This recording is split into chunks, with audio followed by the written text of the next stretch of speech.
Mukhang wala sa mood si Julia Barreto nang maispatan at ma-corner ng media and entertainment writer sa Preview Ball 2023 na ginanap last September 8. Sa video na napanood namin ng nasabing interview, makikita si Julia naglalakad.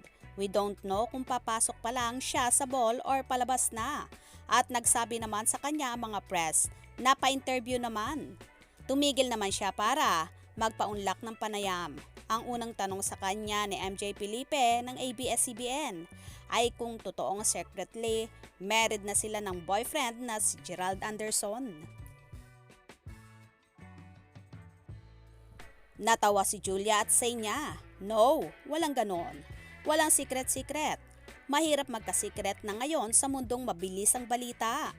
Ang sumunod na tanong ay mula naman sa kasamahang si Mel Balyanera. She asked kung i-open ba ni Julia if ever nakasal siya.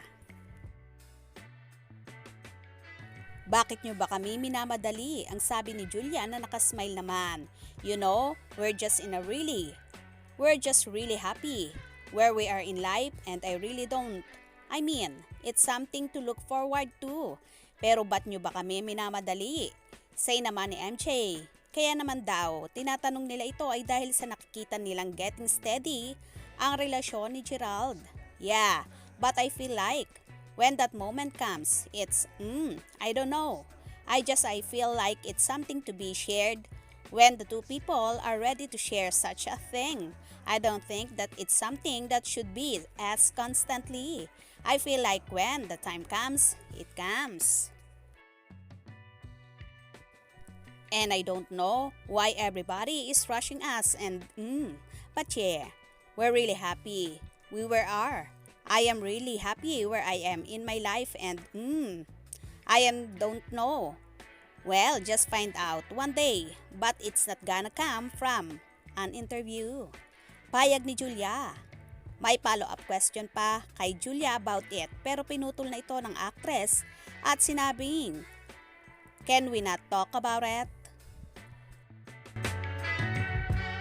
You are secretly wed, something like that. Totoo ba? What's the question? Yun!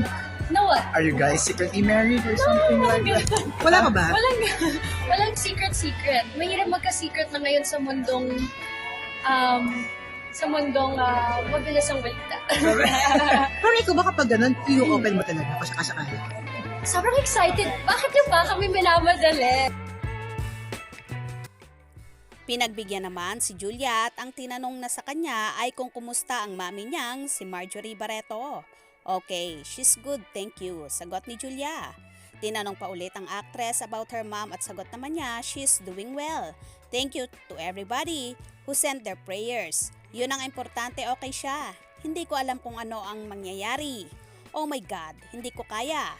Huling hirit na tanong sa kanya ay kung ano ang feeling niya sa naging batian at pagbeso ni Gerald sa ex-girlfriend na si Maha Salvador. "Oh my goodness, madam. That's not the event for this. Bye-bye," ang sagot ni Julia at saka tumalikod at dire-diretso nang nag-walk out.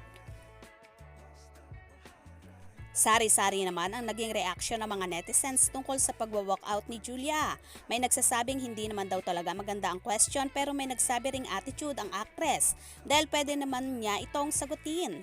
Highs, halatang halata na napaka-attitude niyang sumagot dito. Kung wala naman talagang problem, bakit ka matatakot sumagot and bakit mo kailangan magmaldita?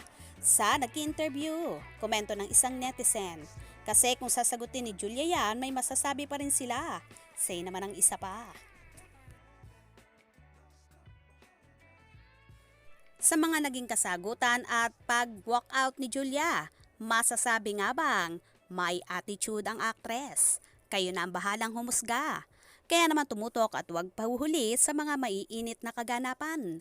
Anong inyong magiging reaction sa bidyong ito? Comment below.